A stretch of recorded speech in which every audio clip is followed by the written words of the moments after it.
प्रस्तुतकर्ता मैं गिरिजा शंकर सिंह बघेल उर्फ ऋषि सर, शासकीय हाई स्कूल यानी कक्षा 12वीं, विषय रसायन शास्त्र। आज मैं आपको आईयूपीएसी नियम के बारे में समझाऊंगा।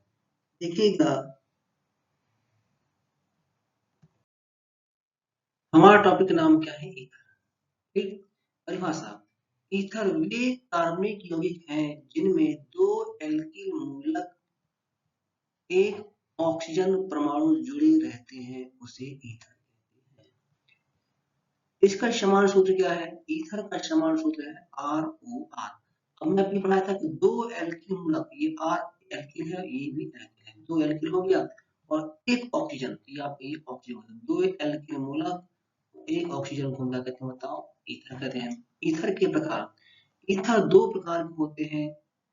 पहला सरल ईथर एवं दूसरा क्या होता है? मिश्रित ईथर। तो सरल ईथर, जब दो एल्किल मूलक एक से होते हैं, जब दो एल्किल मूलक एक से होते हैं उसे सरल ईथर कहते हैं। जैसे डाई मेथिल ईथर। अब मेथिल, अब डाई मतलब कहते हैं दो। सुन लीजिए, डाई का मतलब दो होता है।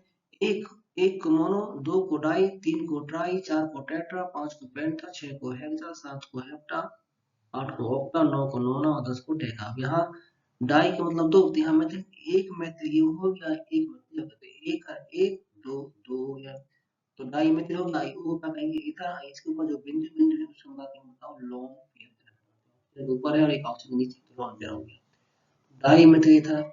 इसके बाद हम क्या पढ़ेंगे? मिश्रित ईथर। जब दो एल्किल मूलक भिन्न होते हैं उसे, देखो यहाँ लिखा है, जब दो एल्किल मूलक भिन्न होते हैं उसे मिश्रित ईथर कहते हैं। जैसे एथिल मेथिल ईथर। अब यहाँ देखो, ये C2H5 को मेथिल कहेंगे, ये CH3 को मेथिल कहेंगे, वो आपको ईथर में। तो क्या क्या होगा? एथिल हो गया, यहाँ पे एथिल, ये मेथिल और ये ईथर। ठीक, उसके बाद फिर हमारा टॉपिक क्या है? अब हम क्या पढ़ेंगे? इसका समान सूत्र और आयुर्वेद नाम। क्रमांक हो गया, सूत्र हो गया, सारा नाम हो गया, आयुर्वेद नाम हो गया। ठीक, अब यहाँ पर डाई मेथिल ईथर, ये डाई मेथिल ईथर हो गया। अब इसको हम आयुर्वेद में कहेंगे मेथॉक्सी मेथेन।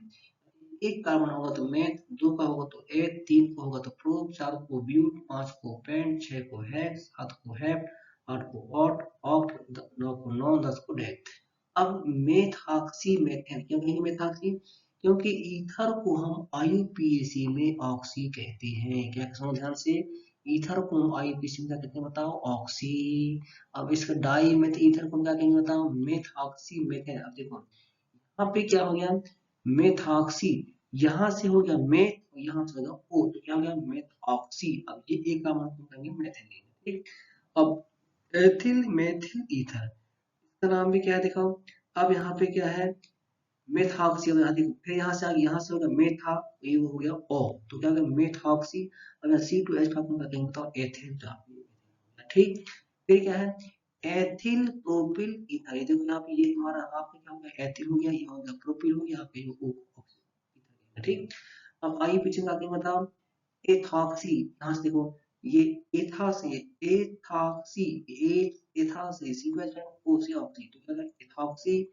यहाँ से क्या कहेंगे मतलब इसको? प्रोपेंट, इसको एथॉक्सी, एथॉक्सी प्रोपेंट। फिर इसके बाद हो गया है जो होता है मेथिल फेनिल ईथर। ये आपका CH3 मेथिल, C3H5 फेनिल और O से ईथर। ठीक है, अब आईयूपीएसी में क्या पढ़ेंगे इसको?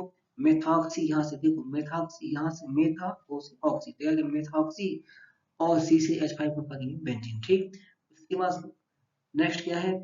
Ethyl phenyl ether. एथिल में आपका C2H5 एथिल, C3H5 को फेनिल और O को ईथर। ठीक, और पीछे करेंगे एथॉक्सी। यहाँ देखो C2H5 को एथा, O से ऑक्सी, करेंगे एथॉक्सी। देखो यहाँ से ये होगा एथॉक्सी, यहाँ से ये एथॉक्सी, एथॉक्सी, और इसको हम आपको क्या पढ़ेंगे? बेंजीन। ठीक, उसी प्रकार फिर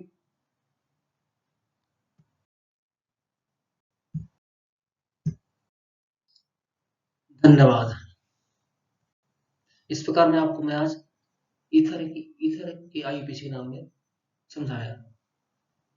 धन्यवाद।